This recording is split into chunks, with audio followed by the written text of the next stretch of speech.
Salut à tous, salut Piero San Giorgio, comment vas-tu?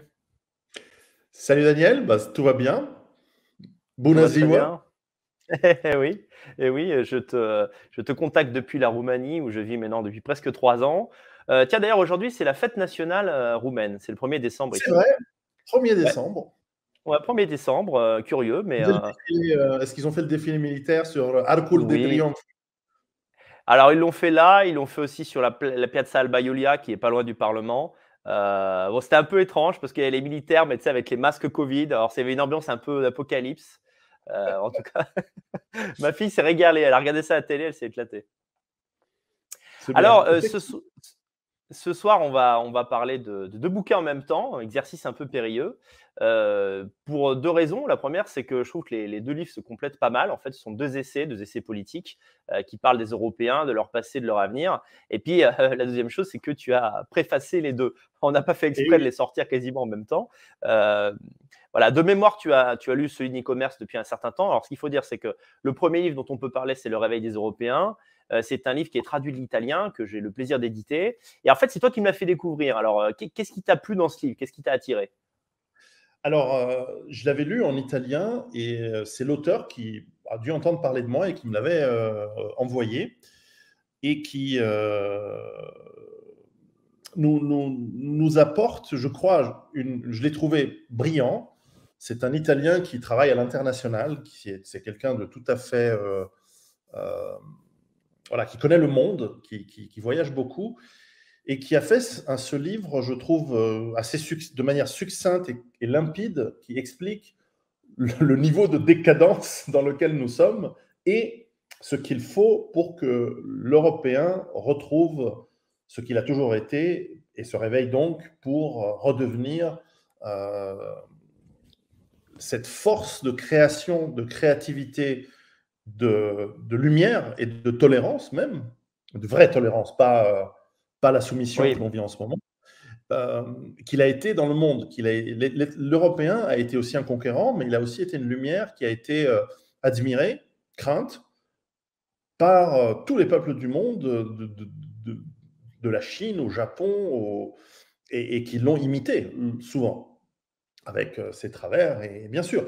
Mais donc, j'ai trouvé que ce livre en 2 parties donnait d'une manière extrêmement, voilà, limpide tous les travers que nous traversons aujourd'hui et qui sont profonds, qui ne sont pas simplement, nous souvent on en critique les symptômes, on critique les toilettes transgenres, on critique enfin plus de notre côté du monde que vers chez toi où tu es en ce moment, mais enfin, euh, on, on, on voit cet effet-là. On critique par exemple l'effet de l'immigration, etc., enfin de l'invasion migratoire, mais en fait, on ne va pas vraiment aux sources et aux causes, et sans aller dans des trucs farfelus qui peuvent être peut-être vrais, lui reste, je crois, sur des choses qui sont pragmatiques, qui sont compréhensibles et qui permettent d'agir dessus. Parce que c'est vrai que dire qu'il s'agit d'un complot de gens hyper puissants, etc., ça, c'est pas forcément faux, mais ça nous désarme.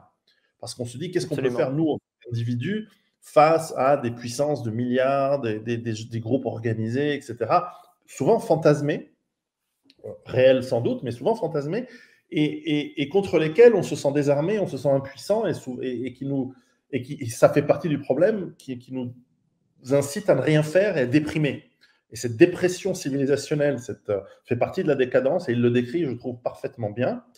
Et surtout, et c'est ce que j'apprécie dans la plupart des livres qui donnent des analyses un peu malheureusement réalistes, mais forcément pessimistes de la situation, c'est qu'ils nous donnent des traces, des sources, enfin, c'est pas le mot que je cherchais, des indices, des pistes Mmh. pour démarrer, pour nous bouger les fesses, en commençant par nous-mêmes, par l'individu, dans notre tête, de comprendre que nos racines sont grandes, sont glorieuses, elles doivent on doit se les réapproprier, les réapprendre. On doit Mmh. en noter la propagande qui a été mise dessus, qui les a souvent falsifiées ou qui les a calomniées en ne montrant que le négatif, et encore dans dans l'optique de cette idéologie dans laquelle on vit aujourd'hui, où la violence c'est mal, etc. Mais aussi de voir les grandes choses que nos peuples, nos ancêtres ont fait, et que ça doit nous motiver dans notre mental à en être digne. Et ça, c'est un travail qui est Oui, difficile parce que la réalité, c'est que la plupart d'entre nous ne le sommes pas. Nous peut-être, et encore si nous faisons des efforts, c'est bien, mais nous sommes très loin d'avoir la colonne vertébrale, la droiture, la fougue, la force, la créativité, l'intelligence même de nos ancêtres, et qui, s'ils étaient là, nous botteraient le cul. Hein. Donc, donc, ce livre, moi, j'ai trouvé que c'était un coup de fouet aussi de motivation, et j'espère il va trouver un grand public pour que tu oui, puisses écouter le suivant, le tome 2, oui, parce que oui, je parce crois que qu'il c'est que va faire une trilogie. en effet, ouais. D'ailleurs, tu m'avais parlé du tome 2 avant, avant le tome 1 et puis après j'ai découvert toute l'œuvre. Les 2 vont un peu ensemble. Oui, Heu, c'est sûr. mais par rapport à ce que tu as dit, c'est vrai que ce qui m'a plu dans le livre de Nico Merz, quand je l'ai découvert au début, oh, je me suis dit: «Bon allez, encore une fois, on va revenir sur le constat d'une Europe en décadence» et cetera. J'étais pas je partais avec un a priori négatif et alors même Mm. si le constat il est dur, je trouve le livre vachement positif en fait. Le livre essaye vraiment de tirer vers le haut et c'est ce qui m'a plu dans le livre et il y a autre chose aussi, j'ai compris pourquoi tu l'avais aimé, Pierrot, parce que je trouve que le livre concilie bien la vision survivaliste et identitaire, militante, je trouve, Mm. et il est vraiment à mi-chemin entre toi et moi ce bouquin, Mm. et à ce titre, je le trouve intéressant. Et en plus, il a l'habileté d'être très subtil. Il y a parfois nécessité de lire entre les lignes, mais sans haine et sans violence. Oui, Et parce qu'en fait, l'appel à la haine et à la violence, en fait, est trop facile. Il est trop facile, et en fait, c'est un faux courage aujourd'hui. Appeler, si quelqu'un écrivait dans un livre, voilà comment on doit combattre, et il en appelait à des mmh, sentiments haineux et à de la violence physique réelle, comme étant la méthode, alors que ça ne peut être qu'une circonstance éventuellement, mais comme étant la méthode, je pense que c'est se tromper, parce que d'une part, c'est trop tôt, et d'autre part, cela détruirait l'effort, puisque ça mettrait contre celui qui utilise la violence l'ensemble des forces de l'État, qui oui, aujourd'hui est clairement l'ennemi des peuples européens. En tout cas, les États mmh, européens sont absolument tous, y compris le mien, y compris la Suisse, les ennemis du peuple. Et mmh. bon, donc c'est des puissances considérables contre lesquelles on ne peut pas lutter. Donc il faut d'abord gagner une, euh, une guerre idéologique, Ouais, d'abord entre nous, ensuite une guerre économique, c'est-à-dire créer des tissus économiques solidaires, on va prendre des termes gauchistes, mais c'est vrai, entre beh, c'est nous, vrai, créer ouais, du boulot entre nous, euh, éviter les conflits stériles de chapelle alors que nous sommes menacés de manière existentielle et de manière génétique sur notre terre ancestrale. Aujourd'hui, nous sommes les Indiens, nous sommes les Apaches, les Cheyennes, les Iroquois de l'Europe. Faut pas se dire oui, mais on est chez nous. On est, on est en train d'être démonté par la volonté de nos élites et de nos propres gouvernements, avec nos impôts, de manière peut-être irrécupérable, comme jamais ce n'est arrivé dans l'histoire européenne. Donc, ouais. la situation est grave, et donc il faut être fin, finaux, intelligent, et ce livre, voilà, nous apporte, à mon avis, un point de départ. Alors, si mes souvenirs sont bons, toi, tu es né en Italie, donc tu es né à Milan, il me semble. Oui. Bon, à travers le roman là que tu as sorti l'an dernier, Giuseppe, on voit que tu es pétri vraiment de culture italienne. En fait, j'avais une question, transversale par rapport au livre. Hem, Quand tu vas en Italie, quand tu y retournes pour les vacances ou, voilà, pour retrouver un peu te ressourcer, comment tu sens l'ambiance en Italie? Je veux dire, idéologiquement, comment sont les gens? Est-ce qu'ils sont un peu à gauche? Est-ce qu'ils sont un peu plus à droite qu'en France? Est-ce que c'est pareil? Parce que quand on lit Nigo Merz, ce qui m'a un petit peu, étonné, c'est que finalement on retrouve quand même cette, cette plongée dans l'idéologie dominante telle qu'on peut l'avoir en France. On voit que Nico Merz en Italie a été entouré de personnes qui étaient un peu des robots, hein, en quelque sorte. Ouais. Alors, mon expérience, enfin mon impression de l'Italie ces dernières années est forcément lacunaire, parce que je vais toujours un peu dans les mêmes régions, Mmh. et je ne vais pas trop souvent dans les grandes villes. Je dirais que dans les campagnes, l'ambiance est plutôt pessimiste, et plutôt. La crise économique dure depuis tellement longtemps qu'il Ouais. y a un désespoir. à la fin, ils se débrouillent, mais il y a un désespoir, il y a un pessimisme très fort. Et en revanche, idéologiquement, ils sont ultra-droite dans les campagnes en Ouais, Italie. Mais ultra-droite, comme ça n'existe même pas en France. En revanche, très pessimiste, très déprimé. Et, ouais. euh, et je comprends quand on voit quand on va dans les campagnes en Italie, euh, moi, il y a un truc qui me choque. Je ne sais pas si tu y vas de temps en temps, mais moi, ce qui me choque, c'est les putes nigérianes dans les rues des campagnes, quoi. Oui, Ça me choque. Ça me choque à double titre. D'une part, qu'il y ait des Européens dans une misère sexuelle telle qu'ils en sont réduits à aller filer 20 euros à des pauvres ouais, c'est filles triste. pour tirer leur coup d'une manière abominable enfin, je sais pas, sur le siège d'une bagnole, sur le coin d'une route, etc. Et doublement, c'est que ces pauvres airs qui débarquent pour plein de raisons dans nos contrées, ben, une partie d'entre elles sont mises sous coupe réglée par des mafias souvent africaines, hein, pas Oui, forcément oui. italiennes, mais aussi italiennes, et d'autres, et albanaises, et turques, et autres, et finissent, parce qu'on leur a pas dit, viens en Italie, tu vas faire de la thune en faisant la pute sur un carrefour. Ouais, Non, non, c'est toujours dans un pareil. carrefour à Cambrousse en plus. On leur a dit, voilà, il y a des. Et tac, et tu te fais avoir, et c'est fini. Et tu es soumise au chantage, tu dois rembourser ton passage, etc. Donc cette Mhm. immigration, elle est abominable de tous les points de vue possibles, et bien sûr, y compris pour les populations qui émigrent et qui viennent chez nous. Et donc les campagnes sont. Alors, ça, c'est le côté évidemment négatif. Il y a un aspect tout à fait sympa, c'est-à-dire les traditions, notamment culinaires, elles restent, elles persistent. Les campagnes se repeuplent en Italie parce que beaucoup de jeunes n'ayant pas de travail retournent chez leur grand-mère, finissent par y Oui, vivre une fois que celle-ci décède, et depuis là redémarrent, parce qu'il faut bien faire quelque chose, qui une boulangerie, qui une pâtisserie, qui une boucherie, et à la fin, même des petites et moyennes industries reviennent dans ces lieux où les loyers sont à zéro, et redémarrent. Et en fait, les campagnes italiennes sont concurrentielles, peuvent faire concurrence à la Roumanie ou de la Pologne aujourd'hui, parce que les salaires sont presque les mêmes. oui, c'est Euh, vrai. dans les villes, en revanche, on a quelque chose de complètement différent. On a toujours des villes très dynamiques. Alors aujourd'hui, avec cette crise, le tourisme s'est effondré. Donc, on peut Forcément. visiter Rome, Venise, quasiment avec personne. Donc, c'est génial en tant que touriste. En revanche, pour l'industrie locale, ils en souffrent.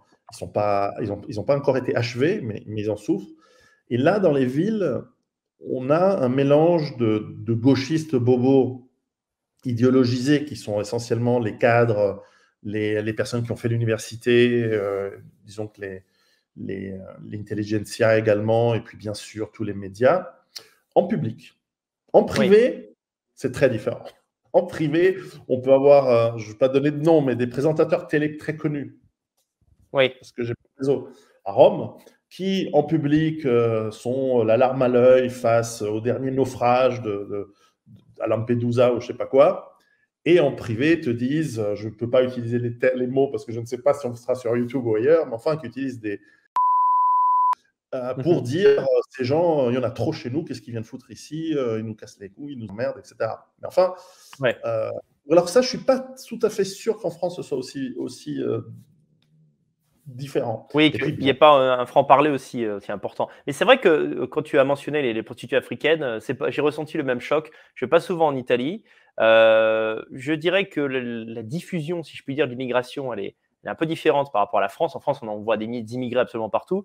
En Italie, il y a des coins vraiment préservés. Et puis, il y en a d'autres, comme ça, près de Naples, effectivement, où j'ai vu beaucoup d'Africains et d'Africaines. Et c'est vrai que dans un pays de la joie, comme on voyait, tu sais, dans les films de Fellini, la joie de baiser aussi, hein, la joie de vivre, de se dire que des Italiens en sont réduits à aller coucher avec des Africaines, dont peut-être un tiers a le sida d'ailleurs. Enfin, c'est d'une tristesse sans nom, hein, insondable. Alors, par rapport à la situation de l'Italie, c'est vrai que. Pardon. non, et puis bon, alors bien sûr, c'est la Ouais. misère des campagnes, la misère sexuelle des agriculteurs qui n'ont pas de. Ouais.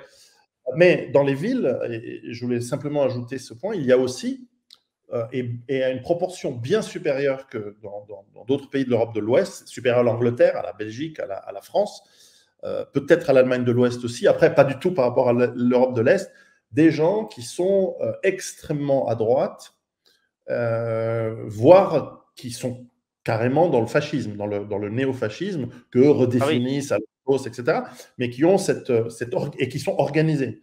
Organisés non pas pour faire de la violence, mais de manière culturelle et voilà, sociale. oui, c'est Ça, vrai que et le notre Casablanca, ouais, c'est il y a pas impressionnant. d'équivalent. Ouais, Non. Bah, en France, ça a en été à France, chaque fois dissous et détruit. ouais. Euh, mais ça c'est quelque chose d'important. Donc, il y a ce truc. Et plus on descend dans le sud de l'Italie, moins il y a de gauchistes. Ça, c'est clair. Et Je l'ai plus, remarqué ça. il y a une présence, euh, comment dire, de la criminalité organisée qui fait que l'immigration est tenue. Alors, il y a des dérapages, hein, il y a des viols, Mmh. ça existe, mais il y a bien sûr du vol, etc. Mais cette immigration africaine, notamment, qui souvent ne fait que passer pour essayer d'aller en Angleterre, en Allemagne, etc., voire en France, Se quand tient à elle est en carreau, Italie, on va dire. elle est tenue de manière extrêmement brutale, faut le savoir, par, Mmh. les mafias, et beaucoup de migrants qui commettent des crimes disparaissent purement et simplement. Oui. Oui, oui, Donc, ça crée une sacrée différence. sont différentes que ce qu'on connaît en France, où c'est celui qui Oui, se défend qui disparaît purement et simplement soit dans les geôles de l'État bolchevique français, soit il disparaît par coups et blessures, hélas, oui, euh, tout directement. simplement. Pour rester sur la situation de l'Italie, parce que ça permet de comprendre aussi dans quel contexte Nico Merz a écrit son livre. Bah, tu parlais de situation économique, alors là, on a des chiffres concrets. Je crois que c'est cette année ou celle d'avant, la République tchèque a égalé, puis est légèrement passé devant l'Italie en termes de PIB par habitant. Et ça, je me souviens, j'en ai parlé à mon père, et c'est une claque. Parce que pour nous, l'Italie, c'est quand même un pays d'Europe de l'Ouest, un pays occidental. Et là, de voir que les pays d'Europe centrale commencent, c'est terrible, c'est terrible. Le symbole est fort. C'est Vraiment, les Italiens sont dans une situation qui est extrêmement complexe. Ça explique d'ailleurs sans doute la natalité très faible en Italie. Je ne sais pas ce que tu penses de ça, mais c'est un problème ça. Alors, je vais être dur avec mes compatriotes. Je crois que le, le confort énorme qui a explosé dans les années 60, 70, 80 Mmh. a amené à ce que la jouissance quotidienne supplante l'effort. Et toi, tu le sais maintenant avec 2 enfants, je crois. Oui, Tu sais à quel point avoir une famille, c'est fatigant, c'est difficile. oui. Ça demande des sacrifices, notamment sur ce que le budget mensuel, et, Mmh. le temps de loisir, les vacances, la libido, tout ça, s'en prend plein la gueule quand tu as tes gosses. Et donc, il y a ce côté, finalement, on vit sur un patrimoine immense. On a envie du tourisme. Beaucoup de jeunes Italiens se disent, mais finalement, pourquoi faire des efforts alors que j'ai 4 grands-parents qui ont chacun hérité une maison, on n'a qu'à en vendre de temps en temps ou en louer en Airbnb, etc. pour les touristes, et j'ai pas Oui. besoin de bosser et je m'éclate. Et quand tu t'éclates et que tu vis dans le confort, pourquoi t'emmerder à faire des enfants et avoir une famille? Et donc, il y a un côté un peu enfant gâté paresseux dans la génération qui inclut la nôtre, qui inclut la mienne et certainement la tienne, Mmh. euh, et qui n'existe pas dans d'autres pays. J'ai pas vu, dans ma génération, je n'ai jamais vu une génération aussi paresseuse qu'en Italie. Alors, Oui, c'est sympa, vrai. ils s'aiment bien, ils sont Mmh. cool et tout, mais ils sont quand même des gros flemmards. Non, mais Je c'est juste que généralise. tu passes des bons moments quand tu vas en Italie, mais tu as le sentiment d'une nonchalance et tu as Ouais. envie de leur mettre de claques. Tu as envie de dire, mais tu sais, la vie, c'est court, hein, il faut faire des trucs. Ouais, C'est et vrai que ils n'ont c'est. jamais été comme ça auparavant, parce que l'Italie a toujours été un pays pauvre, un pays Mmh. combattant, un pays voilà. Alors, il y avait des villes qui avaient des réputations de nonchalance. Il y avait Naples, il y avait Rome, mais dans le reste Mmh. du pays, même à Naples et à Rome, on bossait dur. Mais ça a changé dans les années 70-80. Et aujourd'hui, ben, ce rebond de natalité, il ne se fait pas voir. Oui. La natalité chute, elle chute encore plus. Et c'est à ce moment-là que la crise économique, qui n'a rien à voir avec ça, Mmh. s'y ajoutait. Et là, la population a encore moins envie de faire cet Bien sûr. effort. Et les seuls qui le font, alors ça aussi, ce que peut-être les Français ne savent pas de l'Italie, c'est que la grande majorité des immigrés en Italie ne sont pas nord-africains ou africains. La réalité, c'est qu'ils sont souvent roumains ou d'Europe, ou polonais Oui, ou c'est d'Europe vrai. de l'Est. C'est la Et bah, tu as raison, c'est le premier, la première, la Roumanie, je c'est la crois qu'il y a première 7 immigration millions, en Italie. Oui, oui, je crois qu'il y a c'est 7 très millions de important. Roumains en Italie. Ouais, ouais, qui ouais. se sont mariés avec des Italiens, des Italiennes, il y a toutes sortes de... Mmh. Et donc eux sont encore un petit peu plus fertiles, mais je remarque dans les villes italiennes, j'étais à Turin cette année, j'étais dans pas mal d'endroits, on voit dans les parcs beaucoup de gosses qui jouent sur les jeux et dont leurs mères sont voilées. Elles Ah portent le oui. foulard. Et donc, on Mmh. voit des Marocaines, des Algériennes, des Tunisiennes qui commencent à être là avec leurs enfants. Ouais, Donc, ouais. à Turin, c'était flagrant. Et tu dis, mais il n'y a pas de boulot. Parce qu'il y a pas le filet social n'est pas aussi fort qu'en France ou qu'en Angleterre Mmh. ou ailleurs. Donc, tu dis, mais. Et à la fin, tu découvres que ils ont des kebabs, ils ont des boucheries halal, ils ont des trucs. Et que ça commence. Donc, on en est comme peut-être à la fin des années 70 en France. Ouais. Donc, le chemin de l'enfer est pris.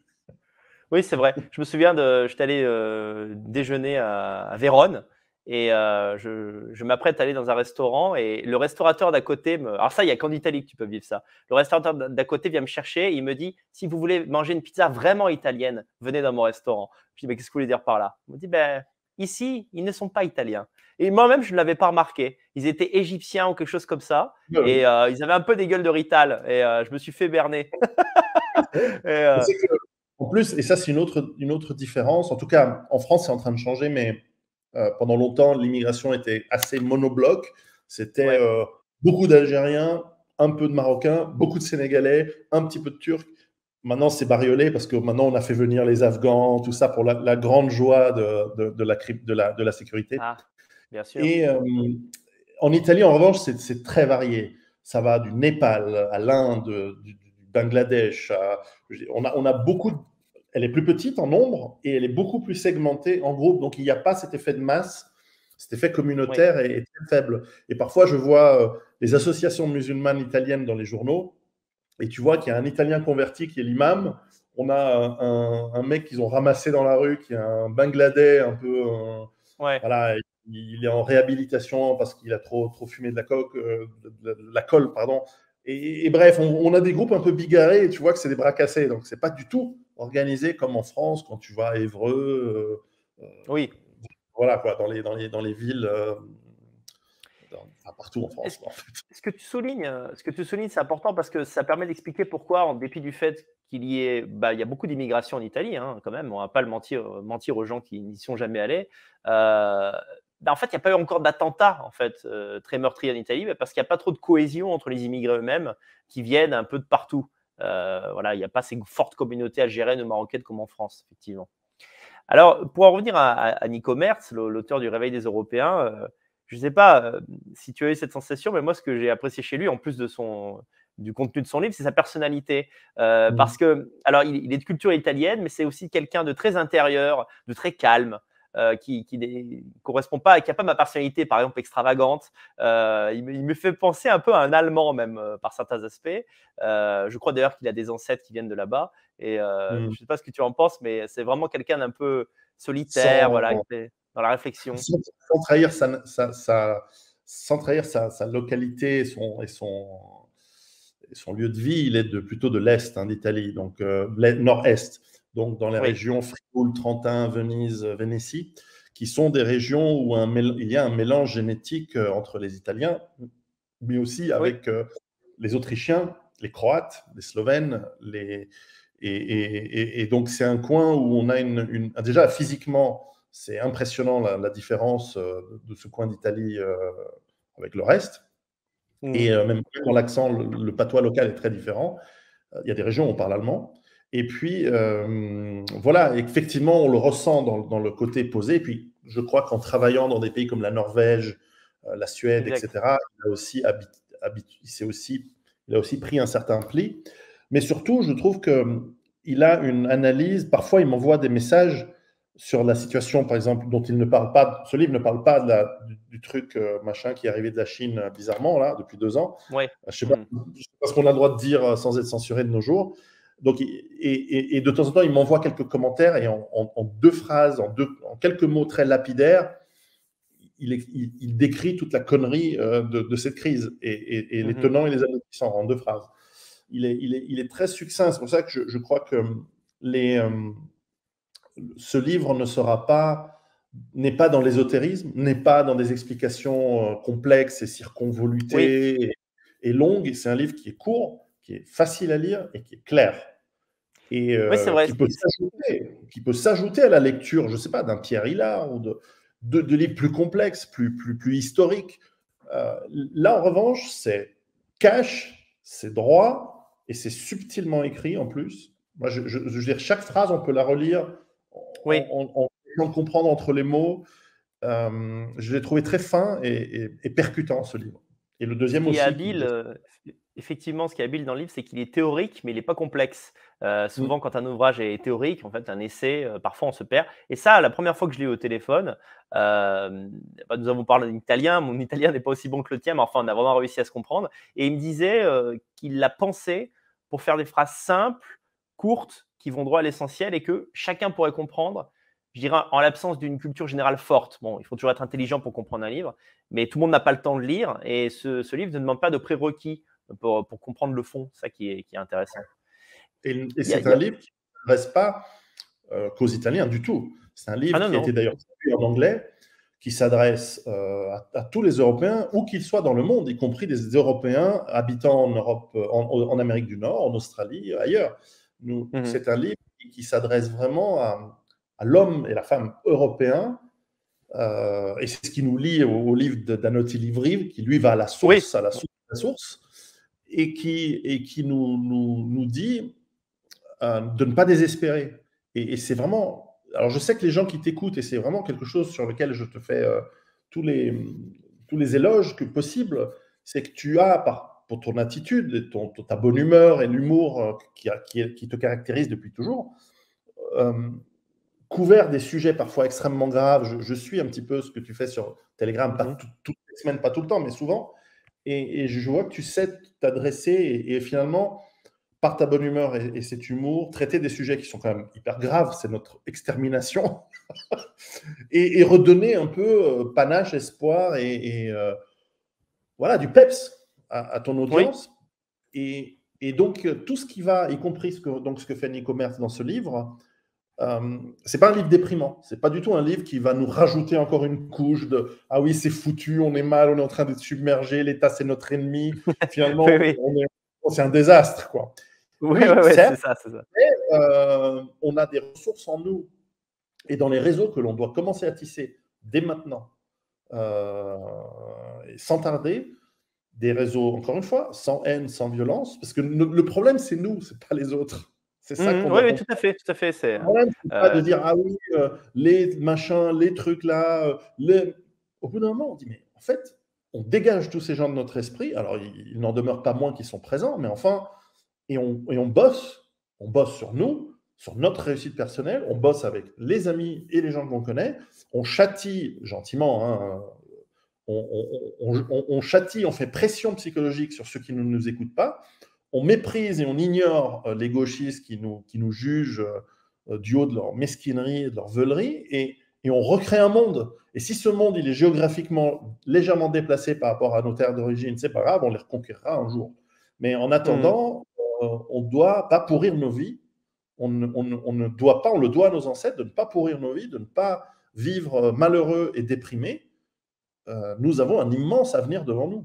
Et Ah oui. simplement, la plus grande sera la gloire sur nous. Et moi, je suis une génération maintenant vieillissante, mais sur ta génération et les plus jeunes,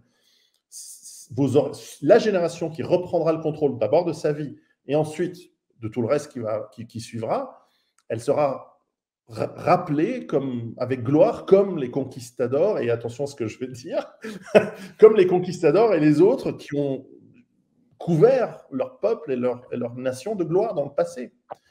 Et Ouais. comme les Romains ou les Grecs dont on en parle encore aujourd'hui. Mhm. Non, mais tout à Mais fait, tu as raison d'insister sur la positivité du livre. Alors, il y a toute une partie qui analyse en fait les ressorts de la propagande, c'est-à-dire comment les Européens sont brainwashés, comment on leur lave le cerveau. Et ce que j'ai trouvé, alors là pour le coup, je disais que Nico Merz avait un côté allemand, mais ça c'est peut-être son côté italien. Il voit le verre à moitié plein et non pas à moitié vide. Il dit ce qui est surprenant, c'est pas que les gens soient gauchistes, c'est qu'il y ait des gens comme nous qui soient encore normaux. Parce qu'après tout l'étalage qu'il fait de ce qu'on subit, en fait, la pression psychologique qu'on subit, finalement, il y a une façon, il félicite en quelque sorte le lectorat en disant mais vous êtes des résistants et je ne sais moi-même pas comment vous avez fait pour passer en travers des mailles du filet. Et ça, c'est vraiment c'est un ouvrage qui donne la pêche de ce point de vue-là. C'est vrai. Alors, on va passer au bouquin Faut d'Anatoly l'acheter, Livry. c'est un super livre. Ah bah, évidemment, évidemment, je n'ai pas dit l'essentiel, mais vous pouvez trouver en description de la vidéo, vous trouverez, des liens vers le livre de Nico Merz. Alors c'est un livre qui a, je crois, 2-3 ans, quelque chose comme ça, mais qui n'est pas daté dans le temps, hein. S'il était Mmh. daté, je vous je dirais c'est un livre de 2017. Là, c'est un livre qui finalement parle des Européens d'il y a 10 ans et d'aujourd'hui et peut-être encore dans 5-10 ans. Voilà. Donc comme c'est un ouvrage théorique, il n'y a pas de date de péremption en quelque sorte. C'est pour ça que je me suis permis de le faire traduire. Alors, le bouquin de Livry, très sincèrement, quand il me l'a envoyé, j'ai un petit, j'ai une petite hésitation. Alors, Anatoly Livry, c'est un homme que je respecte énormément et je crois que c'est devenu Oui, un ami, si je peux me permettre. Mais bon, c'est un ouvrage qui est fort, hein. C'est un ouvrage ouais. qui est fort. C'est Euh, est-ce qu'on ose raconter les dessous de l'édition de celui-ci ou pas? bah, c'est-à-dire, je me Il y a suis disons permis. qu'il y a eu d'autres éditeurs qui l'ont refusé. Oui, alors déjà, il y a eu des Courageux, éditeurs qui ont très refusé. courageux. Ouais, ouais, ouais, écoute, je l'ai fait, mais pour la première fois, je crois, il me semble pas l'avoir fait avec Guillaume Fay, je ne me rappelle pas, mais j'ai demandé à Anatoly Livry quelques passages de les corriger, voilà, parce que je ne le sentais pas Oui, trop, j'ai vu. voilà. Voilà, c'est un coup de poing. Alors bizarrement, c'est un livre qui est assez universitaire dans la forme, c'est comme une thèse, voilà, qui est présentée par Anatoly Livry, mais qui est, très moderne et puissant, puisque, bon, la thèse d'Anatoly Livry finalement, c'est que l'identitarisme blanc, le fait d'être un identitaire, le fait d'être un ethno, différentialiste finalement, un ethno-nationaliste, eh bien, ça correspond ça a toujours été l'âme de l'Europe. L'Europe qui naît, le berceau de l'Europe, c'est la Grèce antique. Eh bien, Anatoly Livry revient à la source de notre civilisation et dit mais regardez, regardez, il plonge dans les textes originaux, tout est là en fait. Ce que nous vivons actuellement est contre nature. Alors, je ne sais pas comment tu l'as lu le livre, mais c'est vrai que Alors, je l'ai trouvé, et d'ailleurs, c'est vraiment un hasard que ces deux livres, dont j'ai pour chacun fait la préface, se sont retrouvés chez le même éditeur et sortent la oui, même semaine. C'est vraiment un hasard des calendriers parce que le Nicommerce, on l'avait prévu bien avant et ouais, on c'est vrai, avait c'est vrai. envoyé parce qu'on avait présenté l'auteur. Et puis l'autre, bah, c'est l'autre éditeur qui finalement, avec son avocat, s'est dit qui m'avait demandé, et puis, bon, bah, quand je me mets à faire une préface, elles sont courtes, elles sont claires, j'espère qu'elles sont aussi coup de poing. Mmh. Elles sont aussi, en l'occurrence pour celui-ci, elles donnent un certain contexte peut-être de modération à l'intérieur du Oui. livre, mais certainement, donc ce hasard du calendrier tombe bien puisque finalement, autant donc, Nico Merz nous parle de la situation actuelle et de ce que l'on pourrait redevenir, autant Anatoly Livry nous plonge à la source de ce qu'on était. Mmh. Et la source, c'est-à-dire dans le bassin méditerranéen et particulièrement en Grèce, nos ancêtres, c'était pas des petits êtres fourbes c'était des héros, c'était des gens c'était des pirates. Hein, faut pas Oui. imaginer que c'était des types qui étaient là en train de philosopher toute la vie. C'est des guerriers, des pirates, des commerçants. euh, et leurs origines, bah, elles sont clairement européennes de chez les européennes. Enfin, elles viennent probablement de la Baltique, de machin, mais enfin, peu importe. Et de tout temps, dans cette culture grecque ancienne, donc on remonte à 3000 ans, hein, on remonte à Homère, on remonte vraiment loin. Euh, donc, c'était pas des Noirs, hein, les Grecs anciens. Il n'y a pas de Black Athena Ah tiens! ouais. Non, parce que bon. Mais allez regarder, pour ceux qui ne connaissent pas, faites un Google sur Black Athena, vous allez rigoler. C'est comme les mecs, ils n'ont pas Oui. d'histoire, ils essaient de s'approprier l'histoire des autres, sauf que genre, quand c'est les Européens qui ont essayé de s'approprier de l'histoire des autres, bon, nous, comment dire, on a une facture, on a récépissé de ce qu'on a fait dans le passé, tu vois, Oui, oui, oui. Notre-Dame, machin. Bon. Eux, ils ont des huttes en torchis. Ils disent non, mais en fait, les pyramides, c'est nous. Ouais, ouais. C'est bizarre que depuis, tu n'as fait que des huttes en torchis. Enfin bon, Ouais, c'est ça. chacun ça Parce qu'on a son. tout détruit, Pierrot. Les Européens ont tout Eh oui, détruit, on les a empêchés de reconstruire. Ils avaient le plan de Versailles africain, ils n'ont pas pu le faire. bref, Donc, ces sources nous montrent que l'aspect ethnique, en fait, était déjà considéré à l'époque comme étant vecteur. Alors, ils ne connaissaient pas la génétique, comme nous. Ils connaissaient pas, ils n'avaient pas c'est Charles Murray qui a fait ces exercices sur les QI, etc.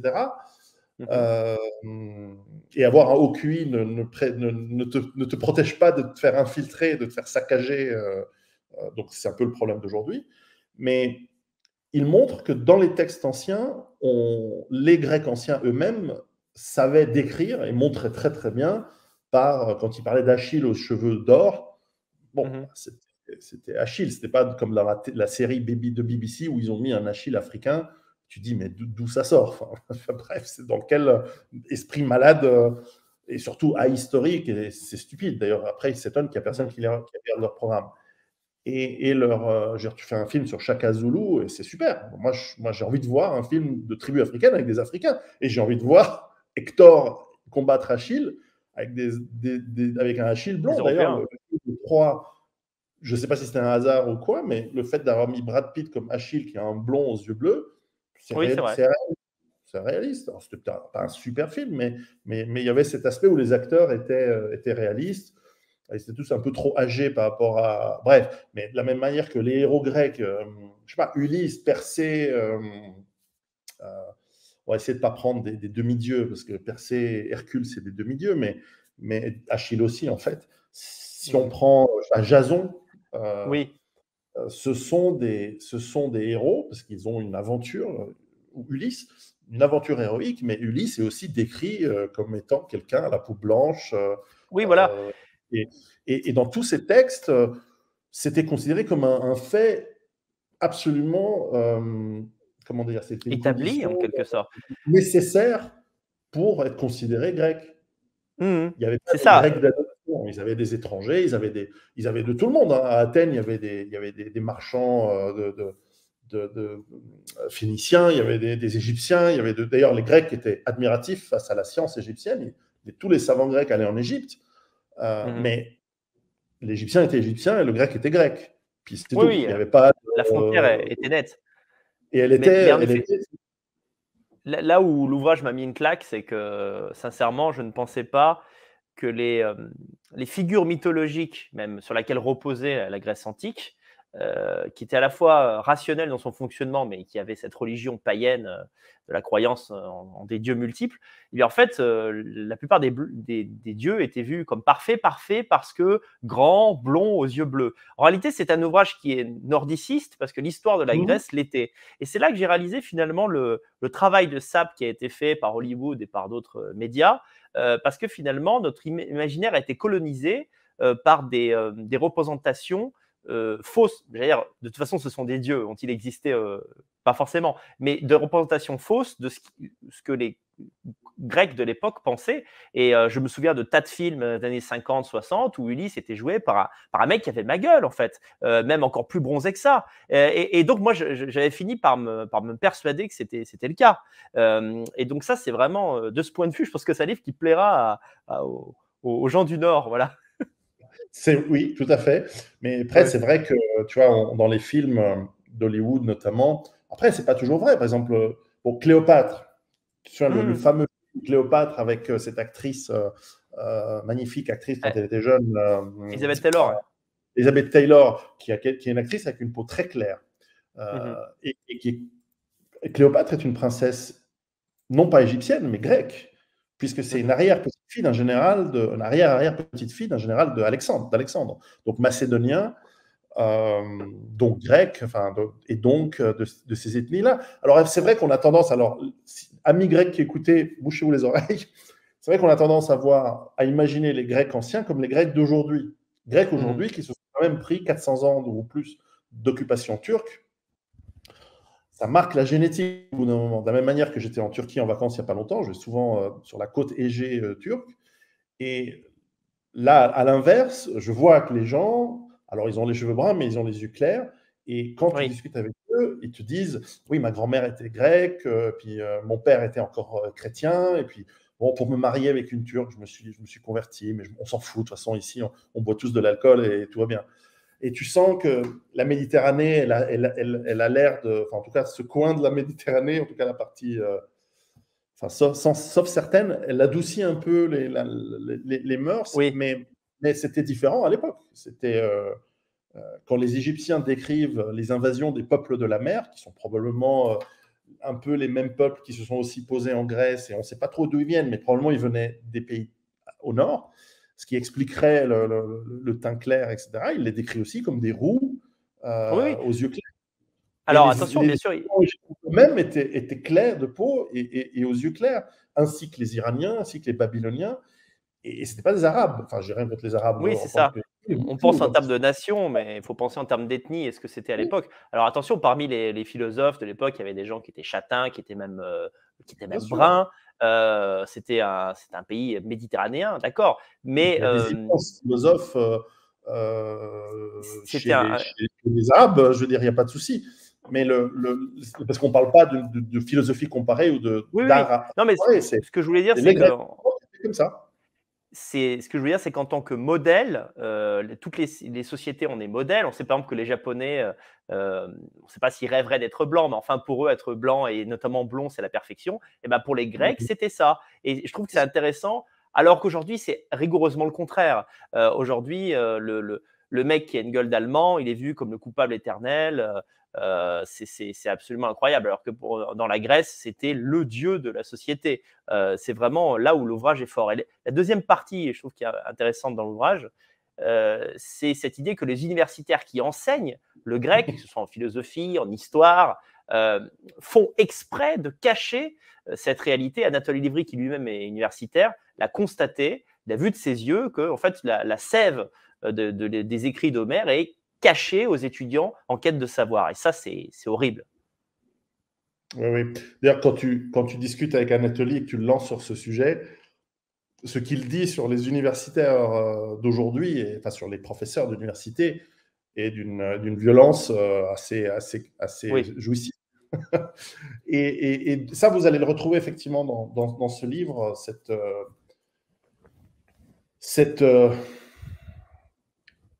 on va remettre l'aréna au milieu de la ville euh, parce que c'est un élément central, de même que le physique. C'est les statues grecques avec des physiques incroyables, bravo pour la superbe couverture de ce oui, livre.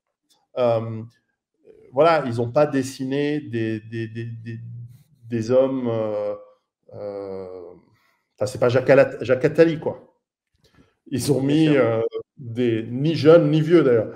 C'est pas des avortons, quoi. Ils ont mis des hommes beaux avec des physiques proportionnées, musclés, athlétiques, de guerriers, tout en sachant que voilà, le guerrier devait être intellectuel et l'intellectuel devait être un guerrier physiquement. Oui, Sans quoi, c'est pas digne. Et donc, on tire vers le haut physiquement et intellectuellement, tout en étant roublard, parce que quand tu regardes les mythes grecs, c'est pas l'honneur chrétien, tu sais, le non, chevalier. non. Tout à fait. La seule morale, c'est celle de la victoire. Et parfois, il y a des coups fourrés. Triche, tu magouilles avec ton ennemi pour essayer de l'avoir par surprise. D'ailleurs, un peu comme les samouraïs au Japon. Le samouraï au Japon, on a cette image de droiture. Oui, oui, oui, certes, mais il est capable de tricher, de t'attaquer de nuit, de foutre le feu à ta paillasse pour que tu t'enfuis. Il n'y a que Absolument. le chevalier chrétien qui a développé, probablement parce que c'est les gonzesses de l'époque qui l'ont un peu influencé. Parce que dans les faits, quand tu vois les chevaliers, comment ils combattaient à Jérusalem, etc., c'était Oui. pas.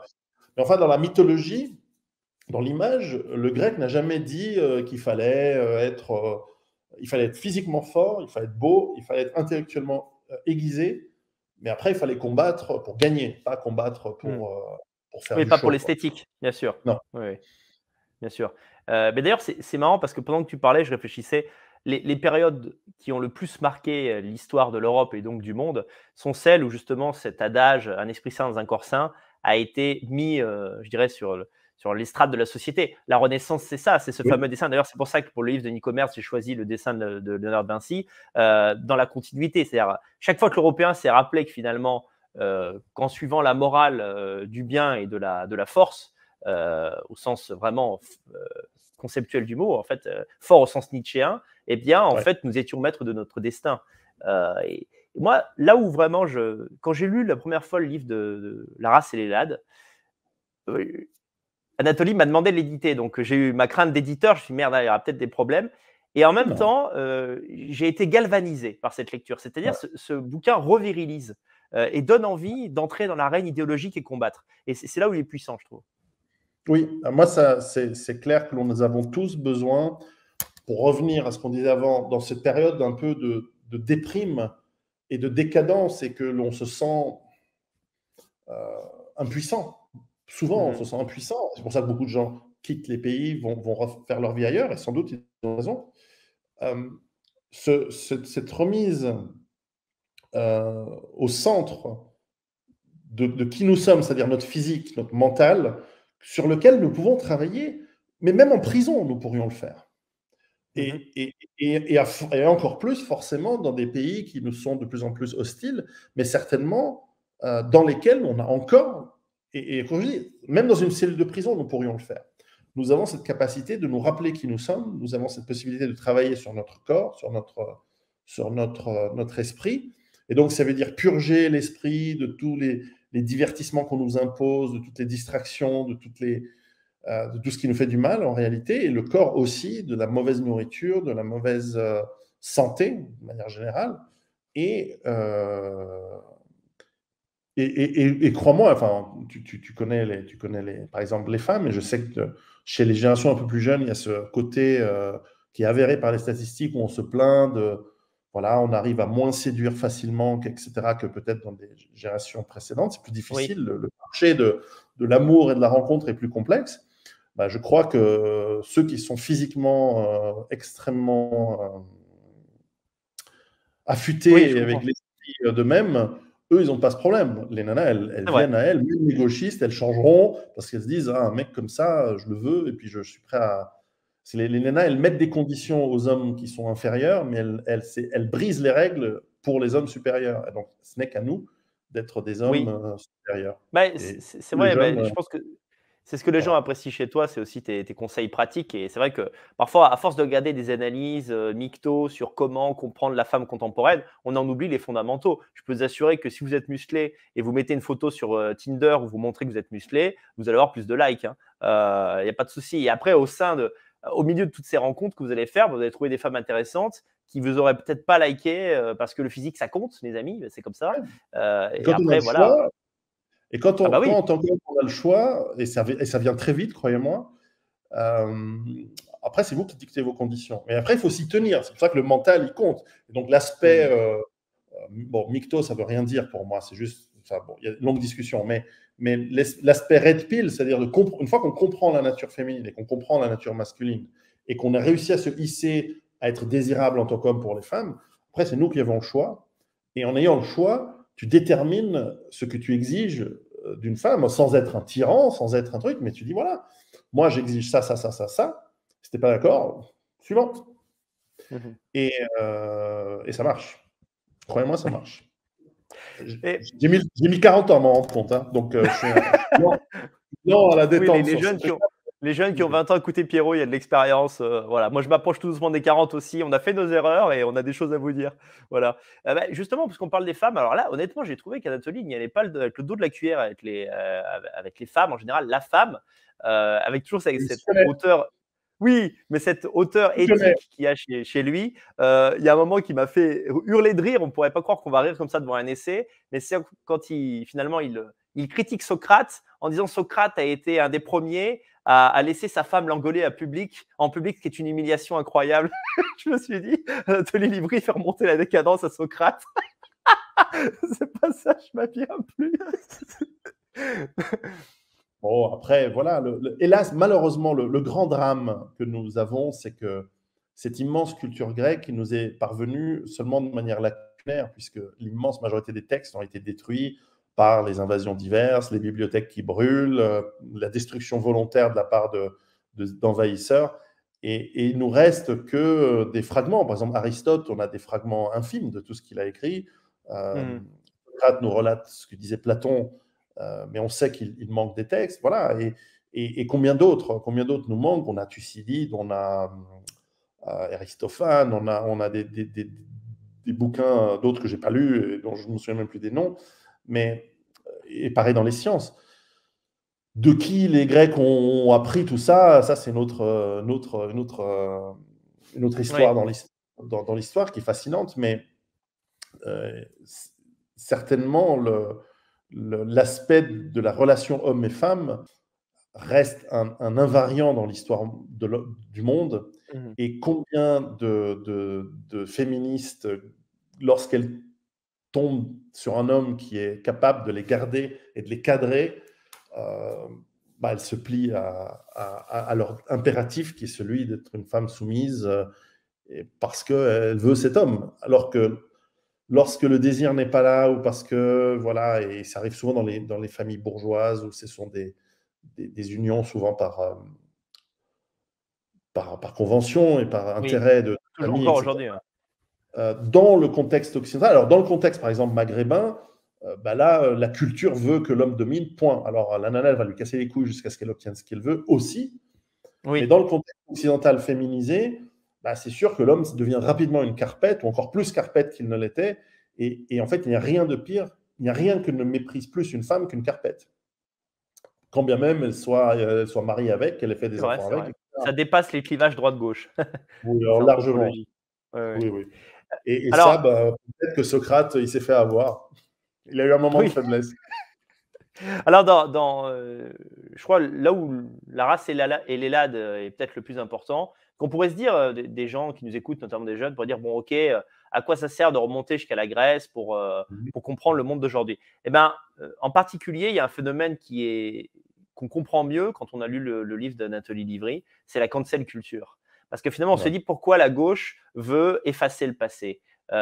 Pourquoi la gauche fait des anachronismes et juge le cœur de nos ancêtres avec la morale d'aujourd'hui qu'ils ont eux-mêmes inventée. Eh bien, quand on lit ce bouquin, on le comprend. Ben, en fait, pour dissimuler, faire oublier que les créateurs de l'Europe les Grecs anciens, étaient identitaires. Ils étaient, à tout le moins, racialistes blancs en tant qu'Européens. Et donc, forcément, quand vous cachez ça aux gens au point qu'ils finissent par l'oublier totalement, eh bien, les gens comme moi ou comme d'autres peuvent passer pour des Olibrius. En fait, on passe pour des marginaux. Jamais personne n'a pensé comme nous. C'est scandaleux. Nous sommes hors humanité, ce Ouais. qui est rigoureusement le contraire, en fait. Et Ah, là, mais j'ai trouvé ça vraiment puissant. tous les peuples du monde, depuis la nuit des temps, ont toujours été ethnodifférentialistes. Ce qui ne veut pas dire qu'il y Absolument. a forcément une haine de l'autre, ce qui ne veut pas dire qu'il n'y a pas parfois des mariages ou des intégrations qui se font par-ci par-là.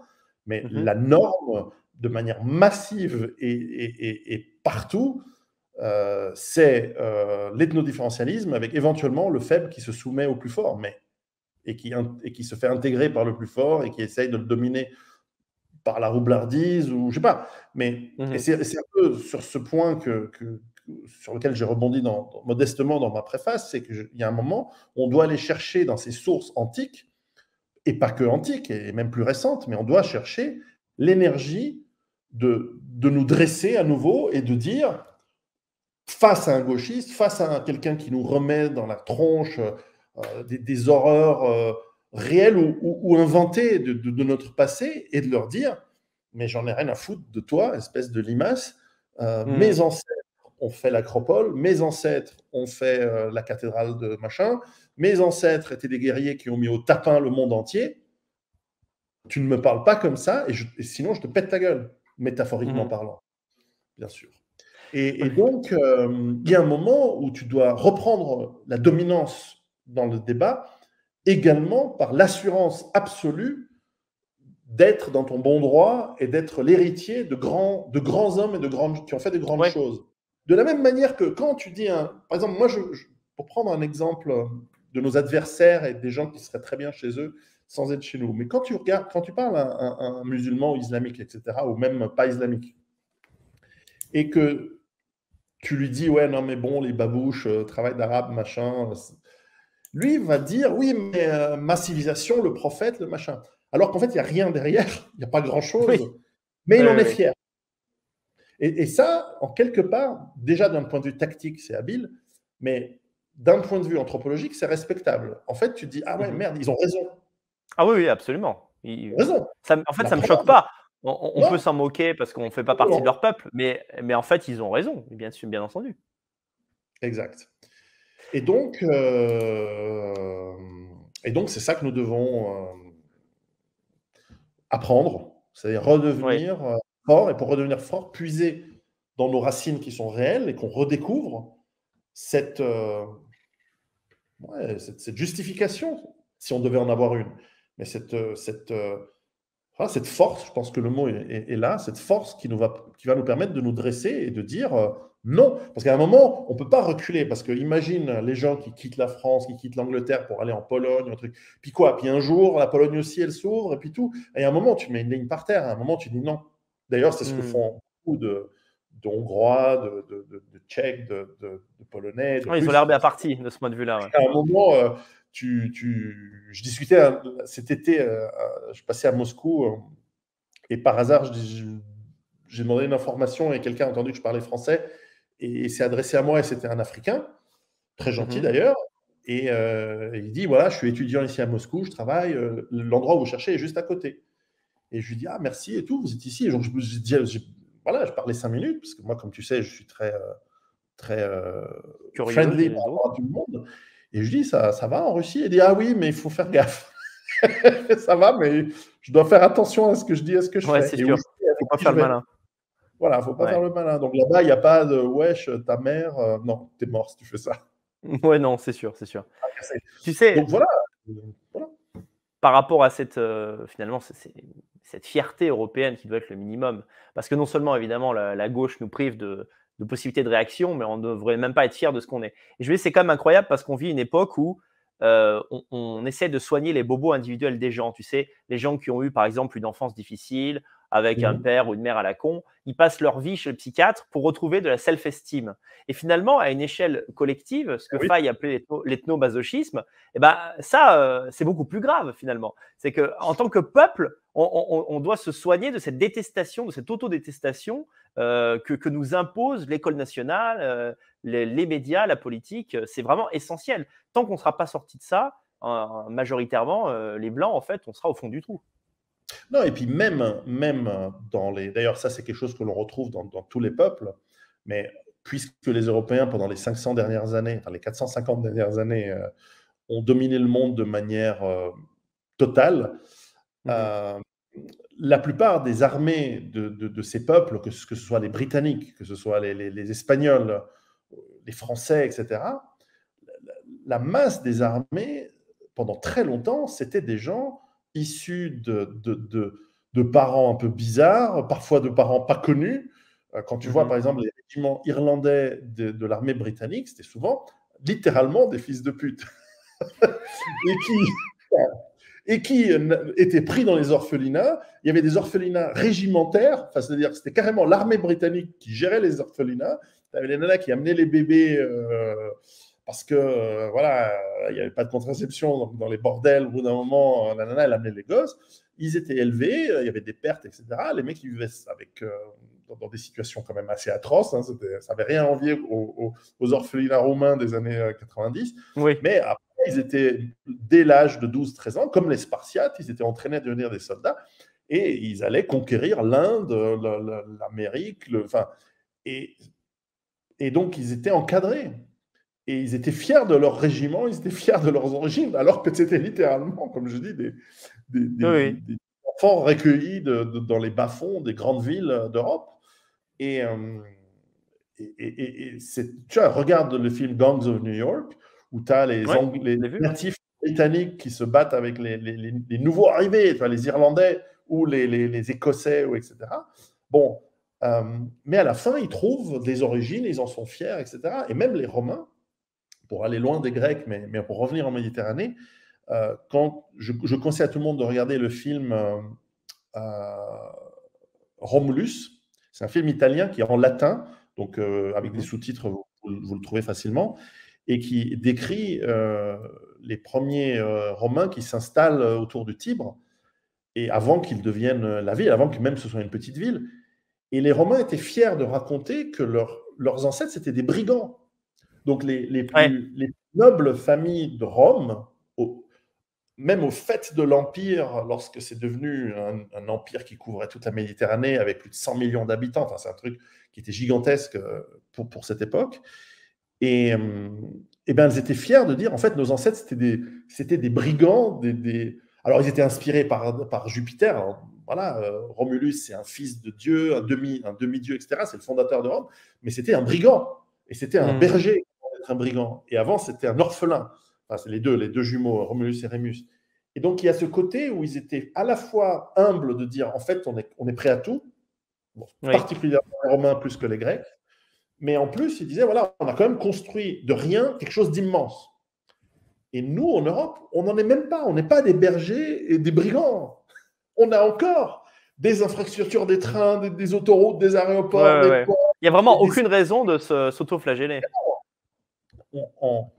Si déjà, à chaque fois qu'il y a un gauchiste, tu lui éclates la tronche d'un point de vue verbal et rhétorique, je précise, et tu insistes, au bout d'un moment, il va pleurer parce que ce sont des gens qui n'ont jamais la contradiction. Donc, en fait, il faut amener la contradiction, et pas sur les réseaux sociaux. Amener la contradiction à table, à l'école, et imposer.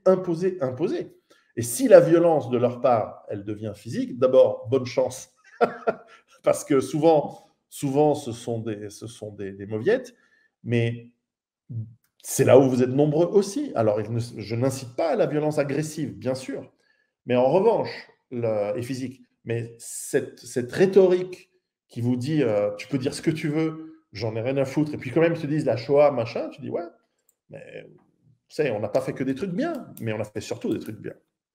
Et il n'y a pas besoin d'aller dire oui, qui a aboli l'esclavage? C'est nos ancêtres. Qui a donné les droits? C'est nos ancêtres. Il n'y a même pas besoin d'aller dans le. Alors qu'entre parenthèses, on ne l'a pas inventé l'esclavage. Hein. Les Blancs n'ont pas inventé l'esclavage, ça a toujours existé. Je dirais, si vous me permettez, on l'a industrialisé, ça c'est vrai. C'est-à-dire que, voilà. Oui, et on l'a surtout sous-traité à d'autres groupes. Mais en fait, bon, c'était peut-être pas une bonne idée. Mais voilà, on n'a pas fait que des choses bien. Personne ne fait que des choses bien. En revanche, on a fait des choses extraordinaires que nous envient même les Chinois. Les Chinois, quand on leur parle, ils nous disent pourquoi vous êtes tombés si bas? Bon, ça nous arrange, mais pourquoi vous êtes tombés si bas alors que même vous êtes venus même chez nous nous mettre au tapin? Et on n'a rien pu faire. On a dû dire pardon, aïe, pas taper. Au bout d'un moment. Et donc, même les Japonais, qui sont une culture qui est peut-être même dans certains points supérieure à la nôtre, sur certains points, même eux, au bout d'un moment, ils ont dit ouais, non, d'accord, on a compris. Putain, vous êtes impressionnant, quoi. Et donc, on a facilement cette source. Et retourner aux sources des Grecs, c'est juste hallucinant. Et surtout, ça, c'est ce que dit Anatoly Livry dans son livre, ça nous oblige, ça nous encourage à lire les classiques qui ne sont plus lus et plus appris nulle part. Et quand vous lisez ces grandes œuvres, alors lisez peut-être pas Platon en entier au début, mais vous pouvez lire La guerre du Péloponnèse, ça se lit comme un roman de Thucydide. Vous pouvez lire celui que cite beaucoup Homère, bien sûr, l'Iliade, l'Odyssée. C'est peut-être pas les textes les plus faciles à lire en version traduite. Non, je lis pas le c'est sûr. Mais il y a une belle histoire. Ulysse, bon, on connaît tous. Puis c'est Roublard, tu vois, les dieux, ils se luttent entre eux, les machins. Donc c'est une histoire qui est plaisante à lire. Ce livre fantastique, un grand classique, c'est lequel? Ça commence avec un P. Le problème, c'est que je vois pas de quoi. Un livre de philosophie, un livre de. Un des livres. C'est pas. Alors, les Romains, ils ont les histoires. C'est un historien. Il y a Tacite. Il y a. Oui, Plutarque. Plutarque. Ouais. Voilà, Plutarque. Plutarque, c'est extraordinaire. Et donc, ça va nous inciter à lire ça. C'est vachement mieux que Marc Lévy ou Harry Potter. Hein. Donc, allez vous ressourcer un petit peu là-dedans. Il n'y a pas besoin d'être un rat de bibliothèque et de lire comme un malade. Je veux dire, on ne vous demande pas de devenir un Anatoly Livry, qui lui aussi a un sacré physique. Tête, hein, parce que quand on le rencontre, c'est vrai qu'il est assez imposant. C'est vrai, il est imposant. Ouais. Ouais. D'ailleurs, non, mais ce que j'allais dire, c'est maintenant que j'ai édité La race et la lade, je me demande et je crains un peu le prochain livre d'Anatoly Livry. Je ne vois pas trop comment. J'arrive pas à le concevoir, en fait. Mais il faut dire aussi, c'est un spécialiste de Nietzsche. Oui. Et ce n'est pas par hasard que ça l'a amené à s'intéresser à cet aspect grec antique, puisque Nietzsche lui-même avait théorisé sur ces 5 livres, enfin ces 5 derniers livres de 1894. Il en a sorti un par an quasiment parce qu'il est publié dans les journaux. Il avait Bref, beaucoup de choses à dire à la fin, ouais. ouais, alors il s'est lâché, quoi. Et probablement parce que lui-même était en phase déclinante physiquement et ensuite mentalement. C'est un Mmh. génie. Il parlait sans cesse de l'héroïsme de l'aristocrate des Grecs. Et il prenait souvent les Grecs comme exemple. Et il parlait de la moralité de l'esclave, c'est-à-dire des gauchistes, Mmh. comme étant ceux qui essayent de tirer la civilisation vers le bas parce qu'ils ne sont pas capables ou ils ne veulent pas ou ils sont paresseux de s'élever à la hauteur des aristocrates qui sont, parce que Aristos en grec, ça veut dire le meilleur. Ça ne veut Oui. pas dire le mec poudré Oui, qui oui. est à la cour de Louis XVI et qui est super efféminé et qui est nul. Non, c'est vraiment l'aristocrate, c'est le type C'est qui le mène noble, les en fait. Pas guerres. confondre bourgeois et noble. Mmh. C'est ça. Il mène les soldats à la guerre, il a plus de responsabilités que de droits. Mmh. Et alors ça, c'est peut-être quelque chose qu'on pourrait inventer dans notre monde futur. C'est une aristocratie qui n'est pas héréditaire, mais qui est de mérite. Bon. Mais à nous de l'inventer. Et c'est là que c'est ça, sur ça que je conclus ma préface, c'est de dire que ces livres, et je crois que les deux préfaces se concluent à peu près de la même manière, si je me souviens bien. euh, ces livres sont des points de départ de la reconstruction d'abord de nous-mêmes, mais ensuite de la civilisation que nous allons devoir faire. Parce Mmh. qu'on n'a pas le choix. Bah, écoute, très bien, je pense qu'on a fait un tour d'horizon, qui donnera envie à nos spectateurs de lire les livres. En tout cas, ce sont 2 livres que je suis fier d'éditer. Le Réveil des Européens de Nico Merz, traduit de l'italien, et le livre La race et les Lades d'Anatole Livry, qui a été écrit en français par l'auteur, directement. Merci Pierrot, d'avoir fait ces préfaces et puis pour cet Avec échange. plaisir. Je pense que les gens vont être ravis. À très bientôt à tous et évidemment, vous trouverez en description de la vidéo ou en commentaire un lien vers ces bouquins. Vous nous en direz des nouvelles. À très bientôt les amis.